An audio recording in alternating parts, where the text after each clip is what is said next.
Ось вам. По розміру вони, друзі, одинакові.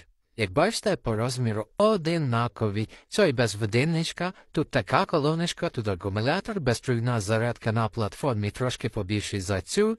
Ну, я думаю, у вас телефон, що сюди-сюди зручно ляже. Тут в комплекті лише провід, тут в комплекті кабель і зарядочка. Це подорожча модель, це трошечки дешевша модель. Пластик такий там і там добротний, якісний, класний. Маємо декілька режимів роботи, що тут по 10, тут точно 10, тут не пам'ятаю, здається теж 10. Ось така шикарна лампа. Нічник. Одна і його старший брат друга. Та включимо тут мод на світло. А, він тут так переключається.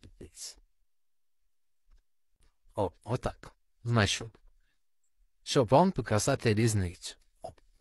Тут, бачите, трошечки не так плавно, як тут переходять кольори. Ну, теж супер на подарок, що та модель, вау, просто робить ефект.